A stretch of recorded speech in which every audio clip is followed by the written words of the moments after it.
Bom dia, irmãos e irmãs. Vocês estão felizes de estar na igreja hoje? Eu já sou adventista há 30 anos. E hoje eu quero levar vocês através da Avenida das Lembranças. Eu tenho um artigo aqui que foi escrito por ninguém mais senão C.D. Brooks. De fato, ele é um dos meus pregadores favoritos. E ele diz, eu quero a minha igreja de volta. E essa frase soa tão bem, eu quero a minha igreja de volta. Entre nós há alguns que parecem cansados da nossa mensagem, entediados com ela. Há um clamor por uma coisa nova, diferente. Alguns dizem que querem uma mensagem moderna, apropriada para os jovens. Isso parece que se encaixa muito bem na profecia de Malaquias, capítulo 4, quando a profecia vier imediatamente antes do dia terrível. A Bíblia diz que os corações dos pais e dos filhos se volverão. Não seremos divididos pela idade e pelas gerações. Parece que o C.D. Brooks estava enfrentando um problema. Ele diz, não há disciplina, não há cuidado. Ele está dizendo que o racionalismo é um ídolo. E tudo começou com René Descartes. E hoje, parece que virou uma maldição crescente. E a cultura? Será que devemos falar sobre cultura? E ele fala sobre roupas, estilo de adoração, música, e sobre todas essas questões. Mas ele fica repetindo, eu quero a minha igreja de volta. Eu queria estar de volta àquela igreja. Eu queria estar de volta à igreja na qual a religião tradicional reinava. Nós éramos conhecidos pela música clássica, dignificante, carinhosa, tocante. Eu quero a minha igreja de volta. E ele lamenta o estado da igreja.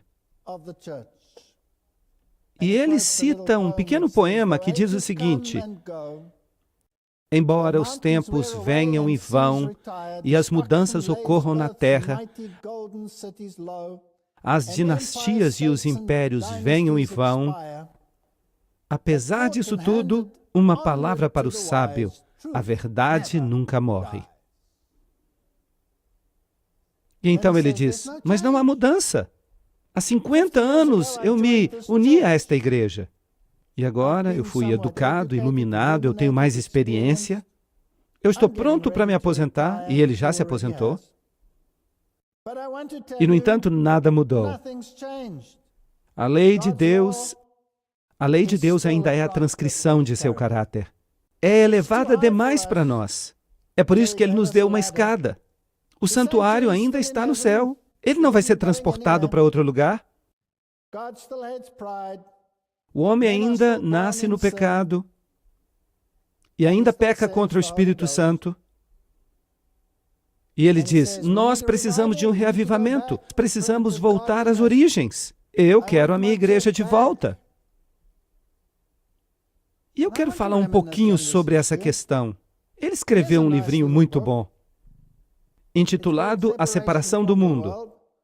De fato, o autor é um tal de Charles H. Watson, presidente da Associação Geral da Igreja Adventista do Sétimo Dia, de 1930 a 1936. Isso é tudo coisa velha, perceberam?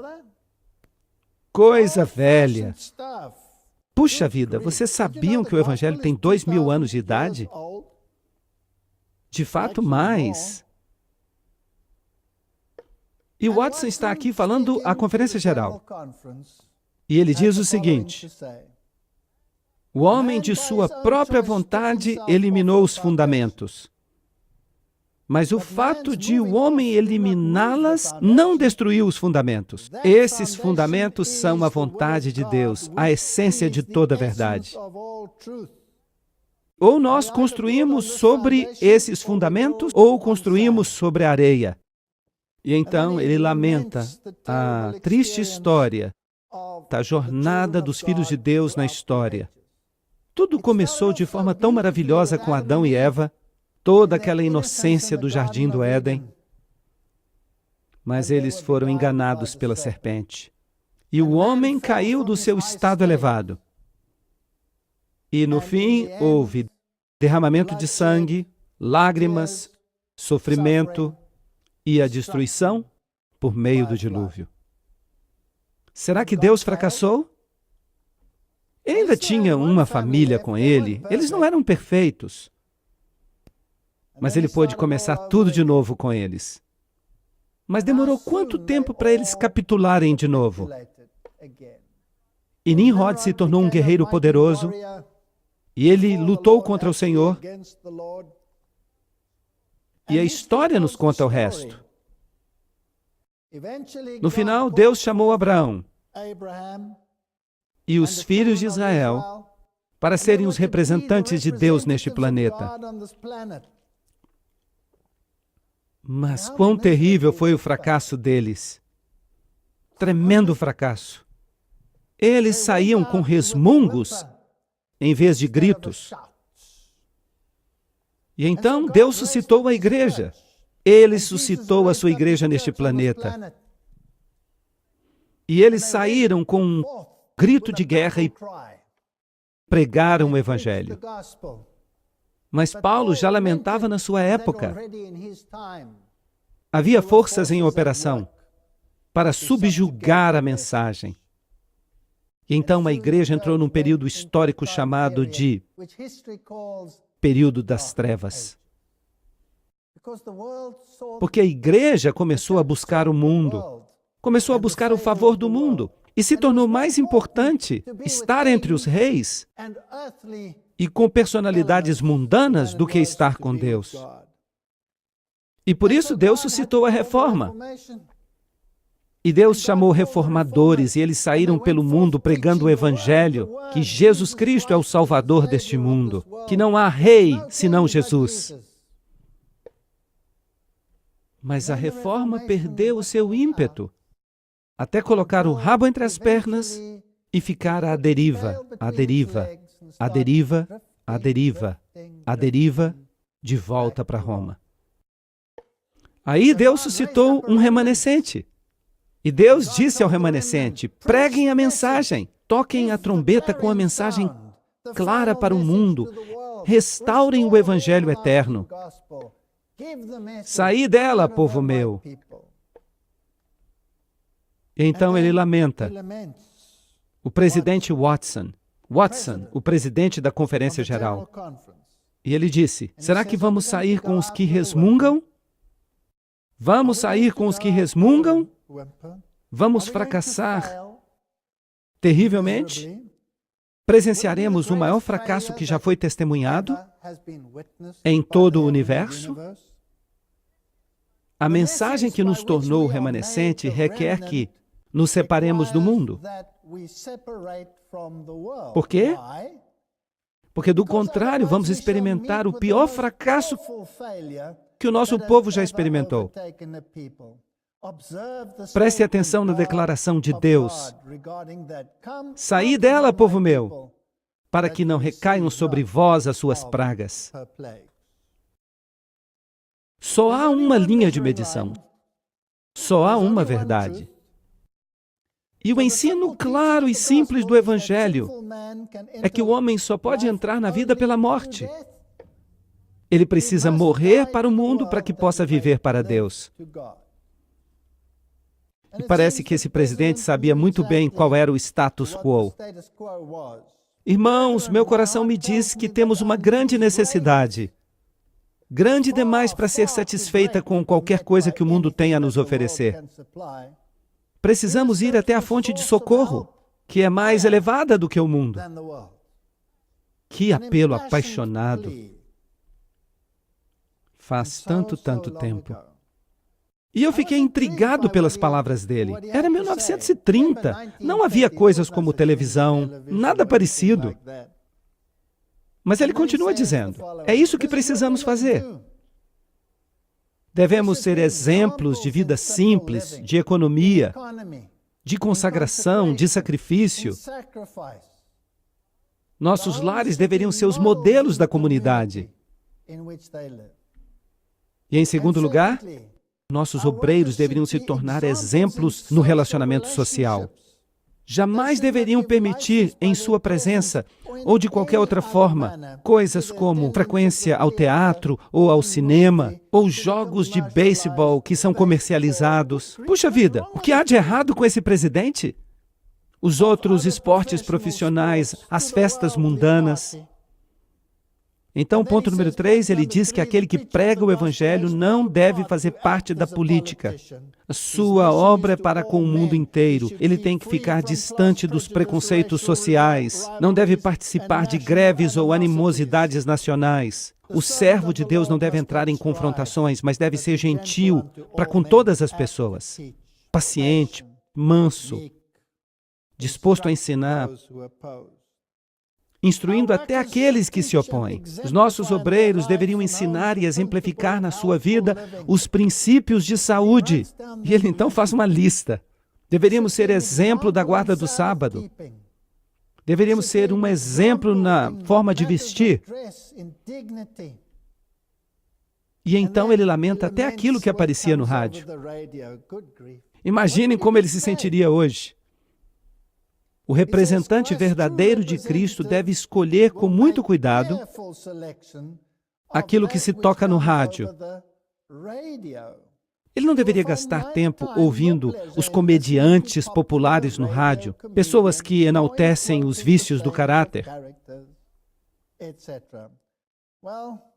E no próximo ponto ele diz que as normas que regulamentam o relacionamento entre homem e mulher deveriam ser caracterizadas pela modéstia cristã e a dignidade. Cordialidade, sim, mas não familiaridade. Uma pureza de linguagem que não condescende com a vulgaridade. E então ele afirma, nós precisamos de reavivamento, de reavivamento. Nós precisamos de reavivamento. Agora, eu só sou adventista há 30 anos. E há 30 anos, quando eu entrei para a igreja, essa igreja ainda era o remanescente. O remanescente de Deus, o remanescente que estava sendo juntado de todas as igrejas, o remanescente que iria proclamar as 3 mensagens angélicas para a glória de Deus. Um povo especial, peculiar, diferente de todos os outros povos, um tesouro especial. E eu me lembro de forma tão distinta que todo mundo acreditava que Deus havia criado o mundo em 6 dias. Puxa vida, 6 dias? Ninguém discutia com respeito a este aspecto. Em 6 dias havia criado os céus e a terra. E ele era o Salvador e estava ministrando no santuário celestial. E ele tinha entrado no Santíssimo em 1844. Desde então, o movimento do Ford tirou Jesus dali. E agora pensam que o santuário se desintegrou no céu. Ou talvez que tenha caído do céu. Mas C.D. Brooks diz que o santuário ainda está lá, mesmo que as pessoas queiram removê-lo, tirando-o do seu alicerce. A verdade é a verdade. Há 30 anos, quando você entrava numa igreja adventista do 7º dia, todo mundo sabia quem era. A mulher sabia que era mulher e o homem sabia que era homem. Mas hoje há tanta confusão. E hoje, projetos com o intuito de unir a todos. Sim, hoje há projetos que querem unir a todos. Bem, naqueles dias, havia projetos de separação do mundo. Parece que tudo virou de ponta cabeça, as coisas estão estranhas. O que aconteceu com a nossa igreja? Será que a verdade mudou? Ou foi a nossa atitude que mudou? Eu leio Provérbios capítulo 7, uma parte que talvez possa ser interpretada de formas diferentes. Capítulo 7, verso 1. Meu filho, guarda as minhas palavras e observa os meus mandamentos. Lembram quando Jesus disse que os seus mandamentos não são um fardo? Ele diz, o meu jugo é fácil, o meu jugo é leve.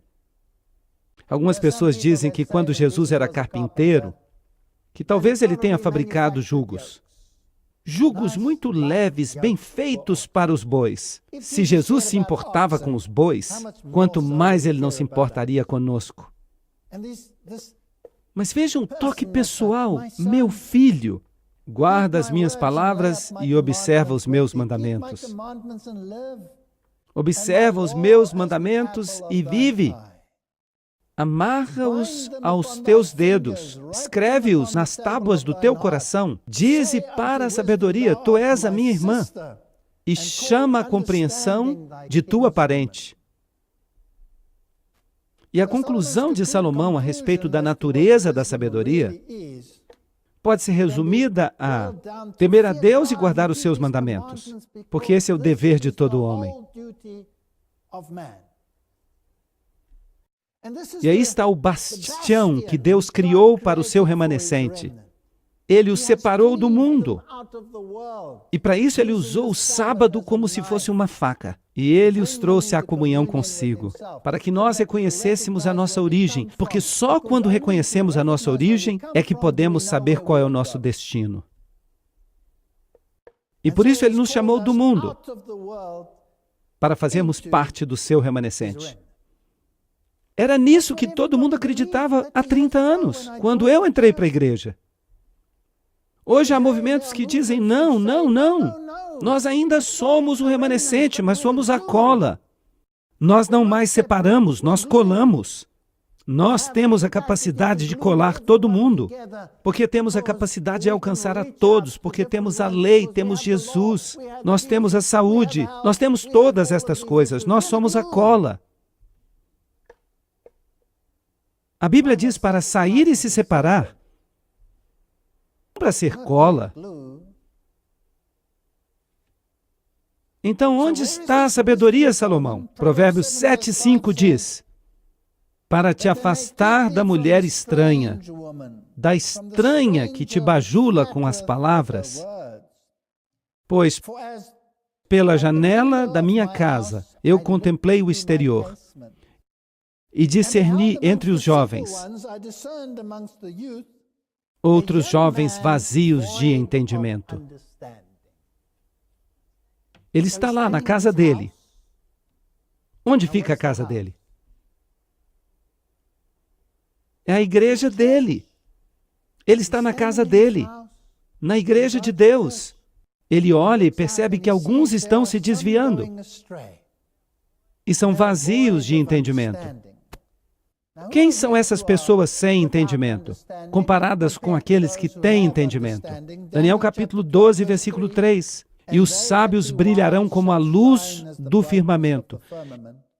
E aqueles que levarem muitos à justiça, como as estrelas para todo sempre. Mas tu, Daniel, fecha as palavras e sela o livro até o tempo do fim. E muitos correrão de um lado para o outro, e o conhecimento aumentará. Muitos serão purificados, e serão embranquecidos e testados. Mas os ímpios continuarão a ser ímpios, e nenhum ímpio compreenderá. Mas os sábios compreenderão. E nós acabamos de ler que os sábios têm os mandamentos de Deus no seu coração. E eles estabeleceram uma diferença entre o mundo e o povo de Deus.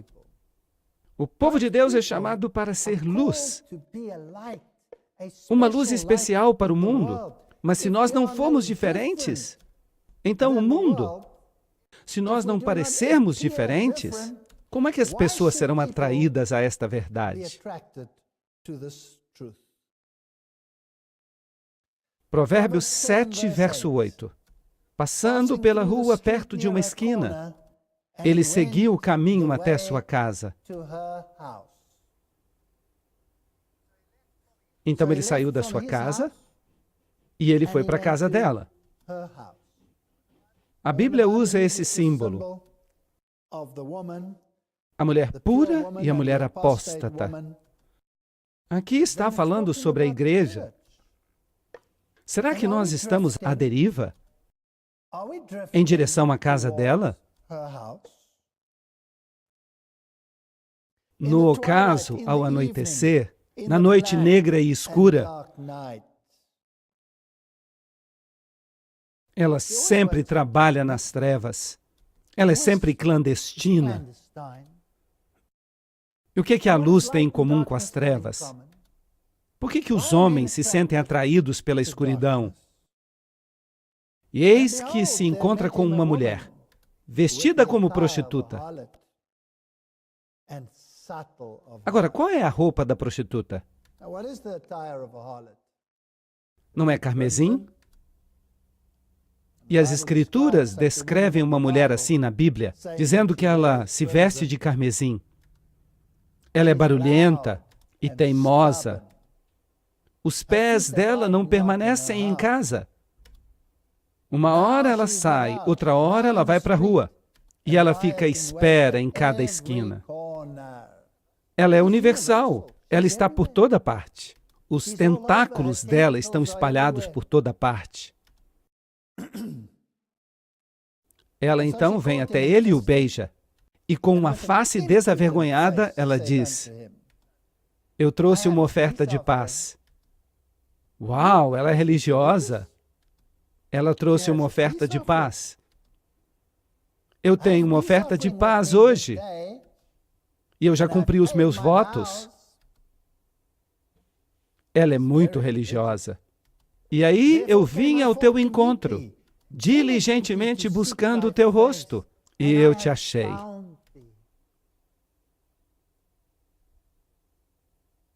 Não é triste quando Ezequias capitulou e permitiu que os babilônios viessem de uma terra distante, e ele mostrou a eles todos os tesouros da sua casa. Foi necessário que um profeta o repreendesse, porque isso levou a um fracasso total. Eu já enfeitei a minha cama com tapetes e cobertas, com obras de escultura, com o linho mais fino do Egito. Bem, o linho não vinha mesmo de Israel. O linho era do Egito. E eu perfumei a minha cama com mirra, com aloé e hortelã. Vamos nos saciar com o amor até de manhã. Vamos nos encher de amor. E então ela diz, verso 19, pois o esposo não está em casa. Ele saiu para uma viagem demorada. Agora, a nova Bíblia King James traduz assim, pois meu marido não está em casa. Ele saiu para uma longa jornada. E ele levou um saco de dinheiro com ele e só vai voltar no dia marcado. De quem ela está falando? Não é sobre o Senhor Jesus Cristo que ela está falando? Ele saiu numa longa jornada. Mas não apenas isso. Ele levou o dinheiro consigo. E ela não está nada feliz. Então vamos fazer o que quisermos, porque ele levou o dinheiro consigo. Onde é que devemos colocar o nosso tesouro? Aqui na terra? Ou deveríamos aguardar o seu retorno para que ele traga a nossa recompensa? Jesus não diz que ele vai trazer a nossa recompensa? Não ajuntem para vocês tesouros nesta terra, onde a traça corrói? Não, de modo algum. Coloquem o seu tesouro lá em cima. Eu anelo por minha igreja.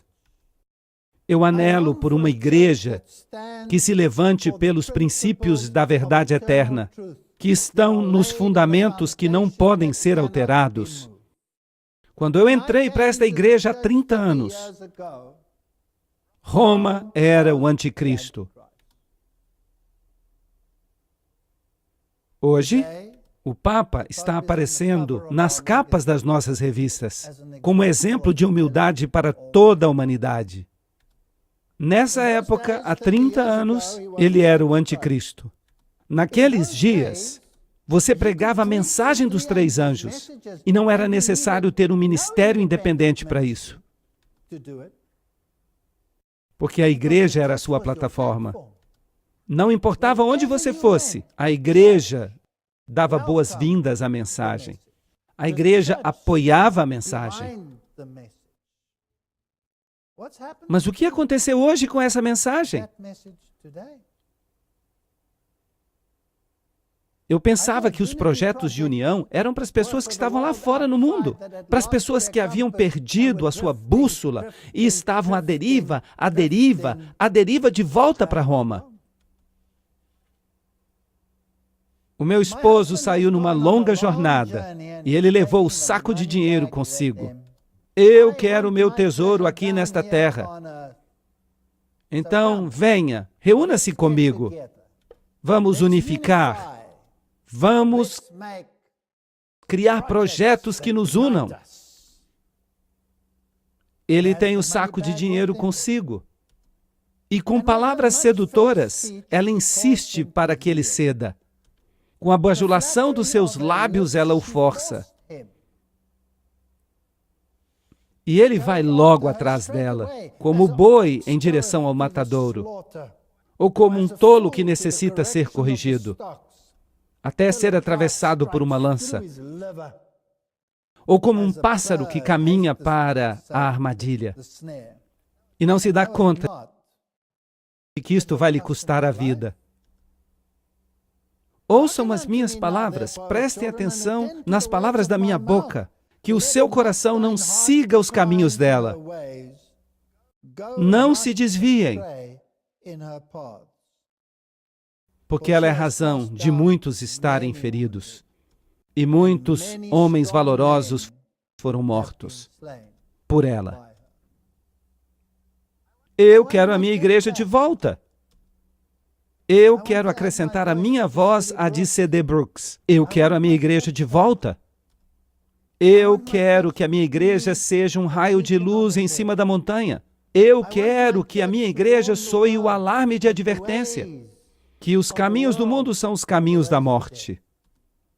Eu quero que a minha igreja reflita de novo a glória do Senhor Jesus Cristo, porque a justiça e a injustiça nada têm em comum.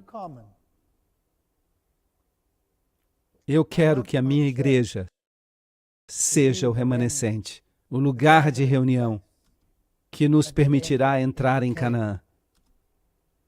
Nós precisamos soar a mensagem de que Babilônia Grande caiu e que se tornou a habitação de demônios, toca de toda ave imunda e de todo espírito. Mas hoje em dia esta mensagem não é mais bem-vinda. Não! As pessoas que estão pregando uma mensagem assim deveriam ser silenciadas, porque todos nós já sabemos que a unidade, a união, elas representam força entre o remanescente e o mundo. Nós perdemos a bússola, nós perdemos o enredo, nós não sabemos mais a diferença no plano da salvação entre Babilônia e o remanescente. Nós não mais entendemos a diferença, porque aquilo que tem uma boa aparência, que tem uma boa sensação, deve ser bom. O amor não é um sentimento. O amor é um princípio. O amor é como a agulha que é fiel ao polo. O amor nunca capitula. O amor está fundado numa rocha eterna. Nós estamos encrencados. E muitos dos nossos homens valorosos estão sendo destruídos. Está escrito que Babilônia é a mãe das prostitutas. E suas filhas são aquelas igrejas que se apegam às suas doutrinas e instruções. uma aliança ilícita com o mundo, deve ser evitada. A mensagem de Apocalipse 14, anunciando a queda de Babilônia, deve se aplicar àqueles corpos religiosos que já foram puros, mas se tornaram corruptos. Já que esta mensagem segue a advertência do juízo, ela precisa ser anunciada nos últimos dias. Portanto, ela não pode se referir à Igreja de Roma, porque essa igreja já caiu faz muitos séculos. Então, a que ela se refere? E se a Bíblia diz, saiam dela, povo meu, onde é que está o povo de Deus hoje em dia? Onde está a maioria do povo de Deus? Eles devem estar nas igrejas caídas, que professam amar a Jesus Cristo. Nós pensamos que não há diferença hoje entre Roma e as outras igrejas. Nós todos professamos a Jesus Cristo. Mas a Bíblia é muito clara. O anticristo continua sendo o anticristo e a marca da besta continua sendo a marca da besta. E nada de fato mudou. O alicerce continua o mesmo. Não há diferença. A Reforma Protestante tirou Jesus do labirinto das trevas e colocou-o de volta no pedestal, onde é o seu lugar. A Reforma Protestante devolveu a Jesus a posição de único Salvador do mundo, colocando a expiação no centro. Sem o derramamento de sangue não há remissão dos pecados. Aí está o âmago do cristianismo.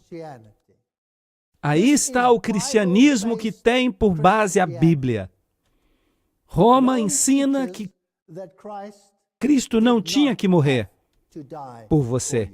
Você não é salvo pelo sangue do Cordeiro. Você é salvo por suas obras.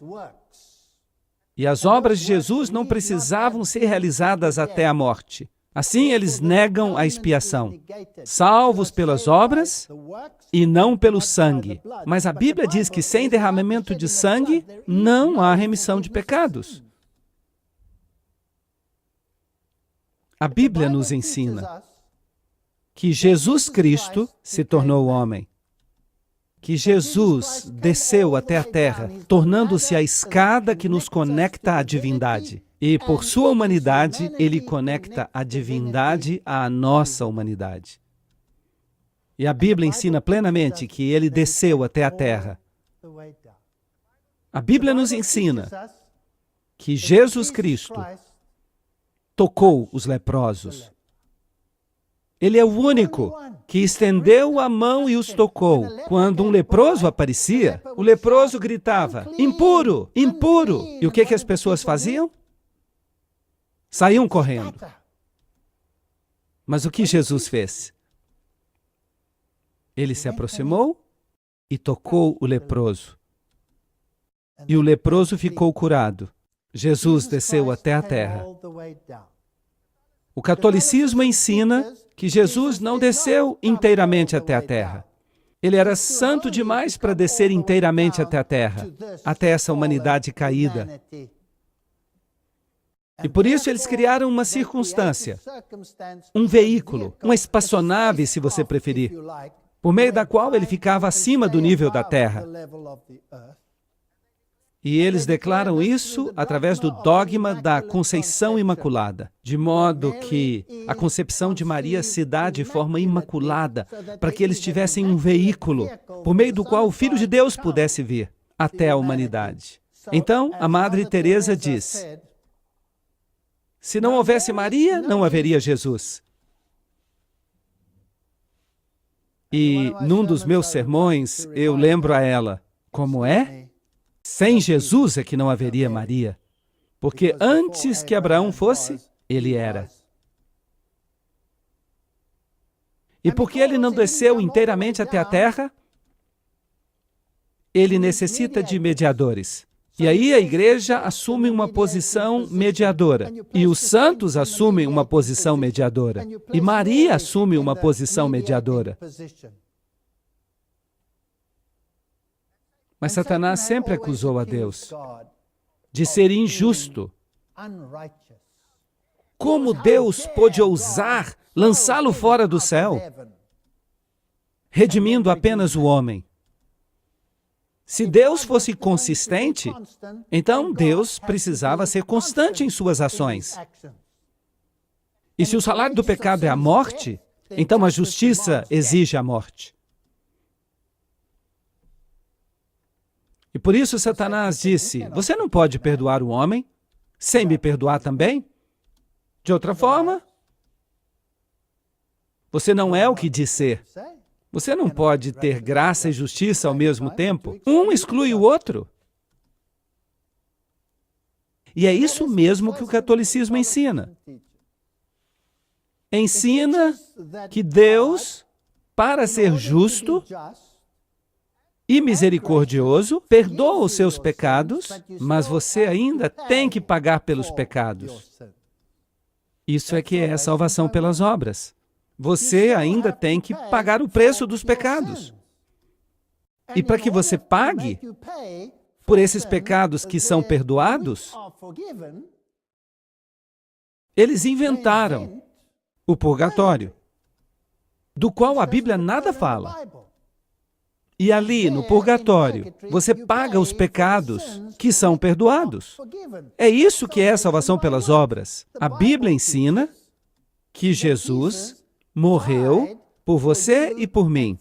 E Ele pagou o preço todo.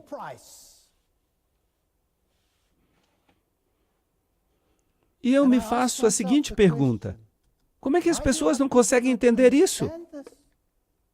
Como elas não conseguem compreender a diferença entre esses dois planos de salvação? Em que um deles não traz salvação alguma, mas o meio de alcançar a grandeza pela sua própria força,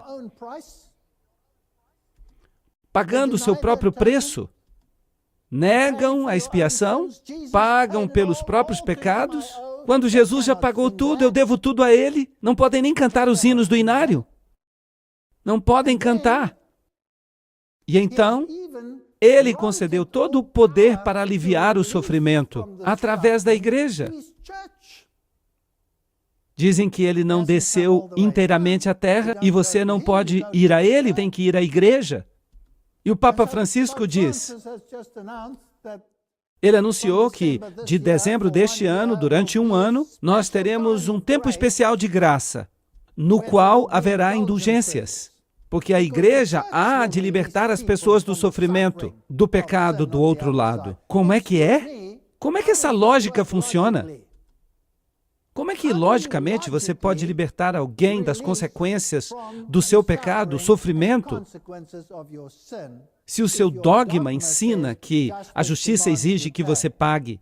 Aí eles inventaram um truque muito interessante, que eles chamam de o armazém da igreja, em que os méritos adicionais de todos os santos que já morreram e os méritos adicionais de Maria, pessoas que fizeram muito mais do que era necessário para que elas fossem para o céu, os santos também. Assim, o Papa pode pegar os méritos adicionais dessas pessoas e aplicá-los ao caso de uma pessoa que tem poucos méritos. E assim libertar essa pessoa do purgatório.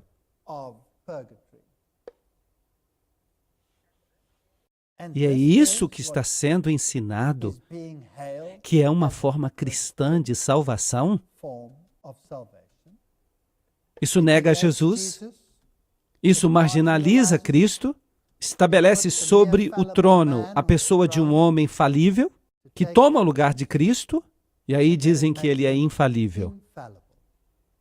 E porque ele é infalível, pelo dogma, ele não pode errar. E porque ele não pode errar, é inteiramente necessário que toda pessoa se sujeite ao seu poder para que seja salva. Como é possível que, tendo tantos projetos no mundo, nós parecemos indicar que não há diferença entre o protestantismo e o catolicismo hoje em dia? Eu fiquei intrigado ao ler, no espírito de profecia, uma declaração. Jesus era protestante. Jesus protestava contra as inadequações dos ensinos dos fariseus. Jesus os corrigia. E em breve nós teremos que fazer soar um alto clamor, porque nós nos aproximamos de um tempo como nunca houve antes, quando esvaziarão a pessoa de Deus, como aparece nas últimas encíclicas. O Senhor clama por uma renovação do testemunho que houve em épocas passadas. Ele clama pela renovação da vida espiritual. As energias espirituais do seu povo foram entorpecidas por muito tempo, mas é necessário que haja uma ressurreição de uma morte aparente. Pela oração e pela confissão dos pecados, precisamos desimpedir a estrada do Rei. Eu quero a minha igreja de volta.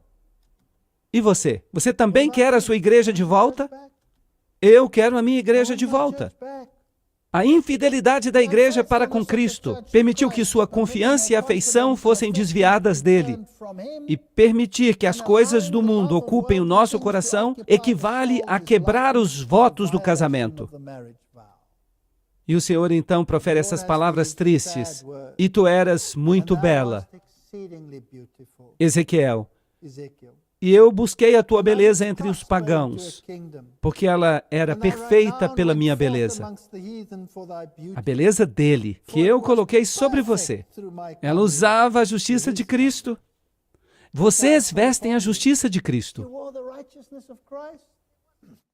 E nessa roupa, não há nenhuma linha de justiça própria.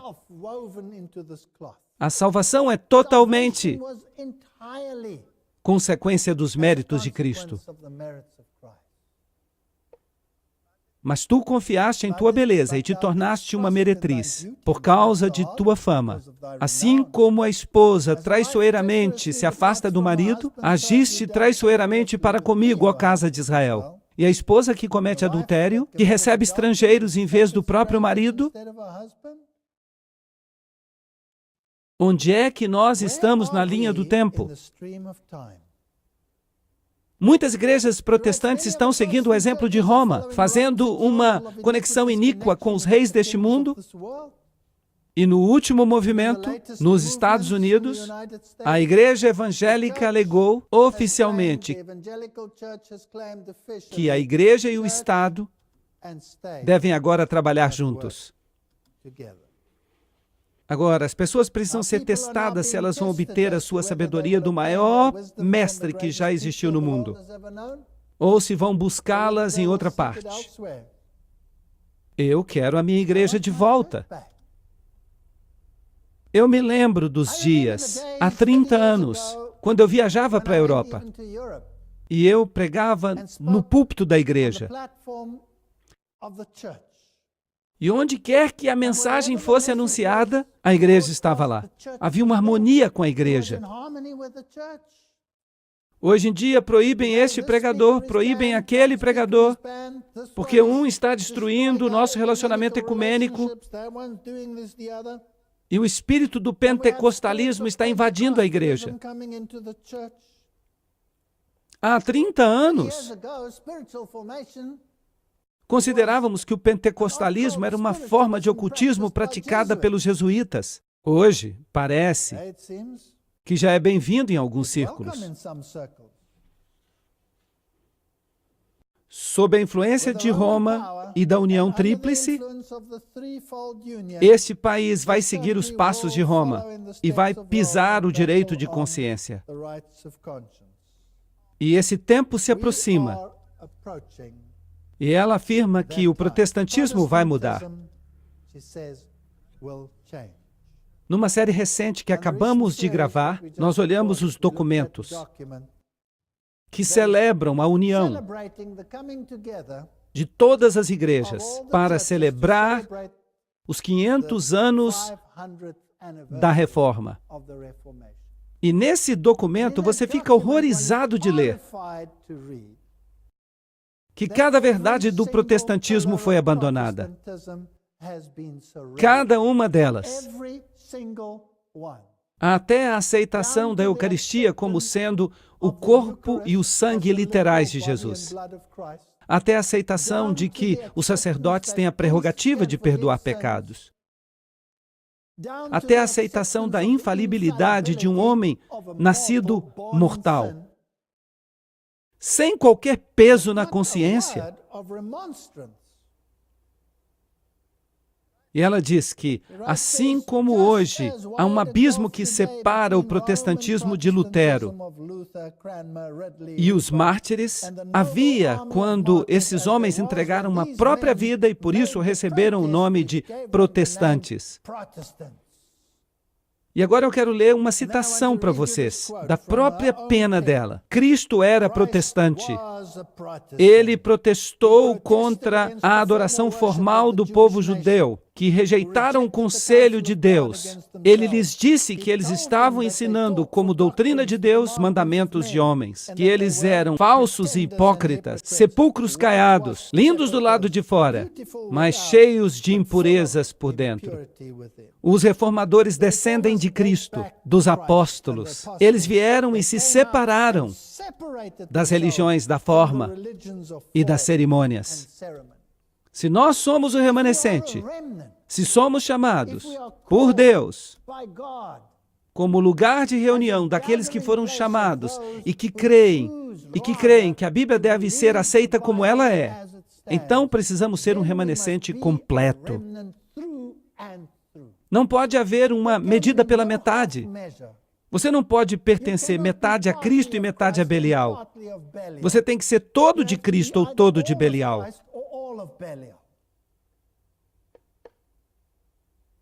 Eu quero a minha igreja de volta.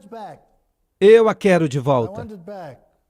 Um estudo da Bíblia com muita oração mostraria aos protestantes o verdadeiro caráter do papado e faria com que eles ficassem horrorizados e se afastassem dele. E hoje nós fazemos cara bonita. E as pessoas são enganadas do lado direito, do lado esquerdo e no meio. E os nossos melhores homens, muitos dos nossos líderes, acabam fazendo um esforço de silenciar as pessoas que tentam expor esse poder. Eu quero a minha igreja de volta. Nós não devemos formar uma confederação com o mundo, supondo que, se fizermos isso, nós realizaremos mais.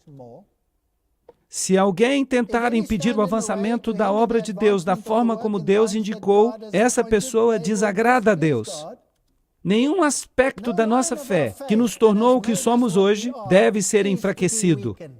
Nós temos os velhos marcos da verdade. A experiência e o dever devem nos ajudar a ficar firmes na defesa dos nossos princípios, em plena vista do mundo. Nós não devemos sair por aí com resmungos. Será que a causa de Deus vai ficar para trás de novo? Será que ela vai desaparecer? Assim como o antigo Israel perdeu ímpeto, quando eles disseram, nós não temos rei, a não ser César. Ou nós vamos nos levantar como povo? Será que nós vamos dizer, basta, basta? Nós não queremos o sincretismo. Nós não queremos cultos mundanos, sincronizados, misturados com a adoração celestial. Nós queremos cantar como os anjos cantam. Queremos adorar como os anjos adoram. Queremos cobrir a nossa cabeça e fixar os nossos olhos na lei.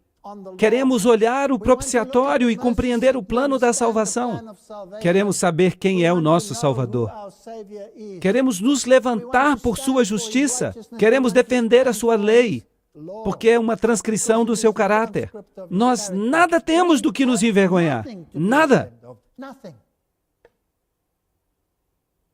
Jeremias escreve, ó Jerusalém, teu coração cedeu à impiedade. Limpa o teu coração da impiedade, para que tu sejas salva. Quanto tempo mais permanecerão esses pensamentos ímpios na tua cabeça? Porque se anuncia a tua aflição desde o monte de Efraim, fazendo menção a todas as nações sobre a punição de Jerusalém, que observadores dos países mais distantes levantarão uma voz contra as cidades de Judá. O que está acontecendo aqui? Os observadores estão à porta. Vão falar no Congresso. Como guardadores do campo, eles a repreenderão, porque ela tem sido rebelde contra mim, diz o Senhor. Tu mesma buscaste estas coisas para ti. Esta é a tua impiedade, coisas amargas que vão até o teu coração. Meu coração dói até o meu coração. E meu coração faz um ruído dentro de mim. Não posso mais ficar em paz, porque a minha alma ouviu o som da trombeta, o alarme da guerra. Como Jeremias, eu posso dizer que estou escutando. Eu consigo ouvir o som da guerra. E muitos grandes homens estão dormindo sobre o linho egípcio. Destruição sobre destruição, e toda a terra jaz arruinada. Minhas tendas, as minhas cortinas se estragam. Por quanto tempo mais verei o estandarte e ouvirei o som da trombeta? Porque o meu povo é tolo. Não me conhecem. São crianças teimosas e não têm nenhuma compreensão.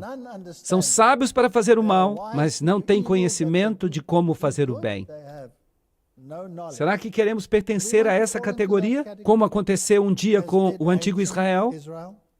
E Jesus nos dá algumas parábolas para a época em que vivemos. E ele fala sobre um homem que possuía uma casa e plantou uma vinha. E ele arou a terra. E ele plantou a sua vinha e construiu uma torre. E ele deixou trabalhadores e foi para uma terra distante.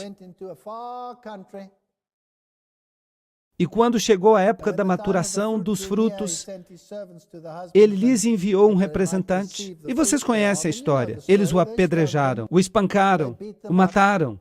E depois ele enviou o seu filho. O meu filho eles terão que aceitar. Mas eles disseram, aí vem o herdeiro. Vamos matá-lo. A humanidade não muda nunca. O diabo não fica desanimado. Nós estamos indo para uma confrontação. E a pergunta é, quem vai ficar do lado do Senhor? Quem vai representá-lo? Como é que vai ser esse remanescente? Será que o remanescente virou cola, espalhada pelas nações, para colar o mal à justiça? Ou será que o remanescente se separou do mundo? Será que o remanescente repensou a sua posição? Será que o remanescente está tomando a sua posição sob o estandarte ensanguentado do príncipe Emanuel? Essa é a pergunta que precisamos fazer. Mateus capítulo 24, verso 42. Acautelaivos, portanto, porque não sabeis a hora em que vem o vosso Senhor. Mas sabei isso, que se o dono da vinha, isto é, o chefe de família, soubesse a que horas viria o ladrão, ele teria ficado de vigília e não permitiria que a sua casa fosse arrombada. Portanto, estai prontos, porque quando julgueis que não mais virá o Filho do Homem, porque o Filho do Homem virá na hora em que não julgueis. Quem é o servo fiel? Quem é o Senhor? Quem é o governante da casa, que lhes dá o seu alimento a seu tempo? Esta é uma boa pergunta. Bem-aventurado é o servo, que quando o seu Senhor vier, há de encontrá-lo fazendo a sua vontade. Em verdade vos digo que ele há de colocá-lo como mordomo de todos os seus bens. Mas, e aquele servo mau dirá no seu coração, o meu Senhor se demora. Nós não estamos falando de uma pessoa mundana aqui. Nós não estamos falando de uma pessoa lá de fora.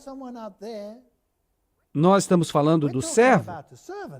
Estamos falando de alguém que está na igreja, que diz, o Senhor se demora.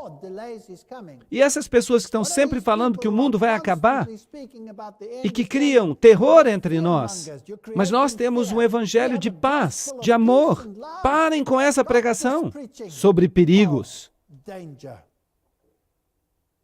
Sim, nós temos muitos homens valorosos que estão pensando assim.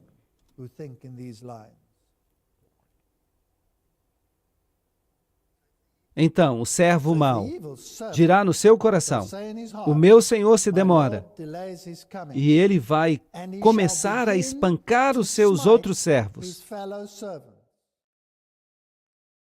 Em outras palavras, se alguém se coloca em posição elevada na igreja, como líder, e começar a espancar os demais servos que estão pregando a mensagem, essa pessoa vai ter um problema sério. E então ele for beber e comer com os bêbados. Isso significa que o servo então passou a comer e a beber com os bêbados? Mas quem é o bêbado? A Bíblia fala de duas categorias de bêbados. Na palavra de Deus, uma categoria diz respeito àqueles que estão embriagados com o sangue dos santos. Nós sabemos quem são eles. Durante 1260 anos, eles perseguiram o protestantismo e perseguiram as pessoas que criam na Bíblia. E por isso a Bíblia fala que estão embriagados com o sangue dos santos. Aí está o primeiro grupo de bêbados. Mas há outro grupo, aqueles que estão embriagados com o vinho de Babilônia, que aceitaram suas doutrinas, que abriram mão do conhecimento especial da palavra de Deus em busca de atenção mundial. Então, se você começar a beber e a comer com os bêbados, então é porque você faz parte do movimento ecumênico. E aí você começa a espancar os demais servos.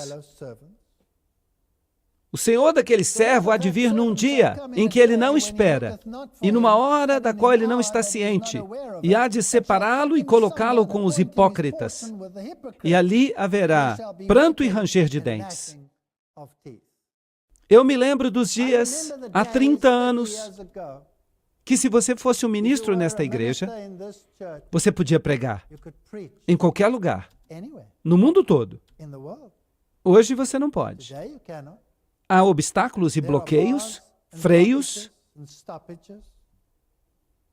E aí dizem para você o que você deve pregar e o que você não deve pregar. E como pregar e como não pregar. E começam a enviar mensagens secretas, banindo um pregador, banindo outro pregador. Eu quero a minha igreja de volta. Eu quero a minha igreja de volta. Eu quero que o Deus do céu encontre uma igreja que confia nele. Eu quero que o Deus do céu encontre uma igreja que depende totalmente dele.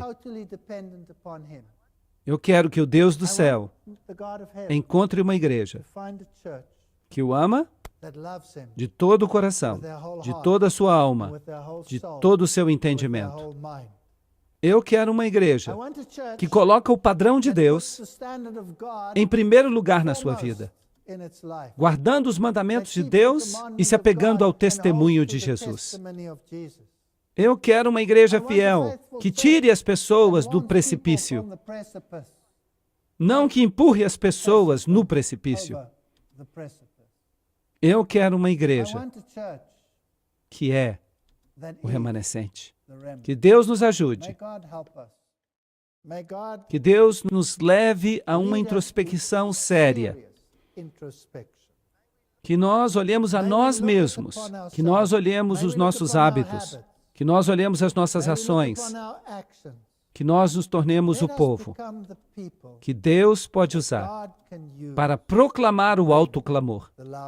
Que Deus o abençoe e o guarde à medida que você pondera essas coisas em seu coração. E que a minha igreja, a minha linda, linda igreja, que a minha igreja desperte, em nome de Jesus. Amém.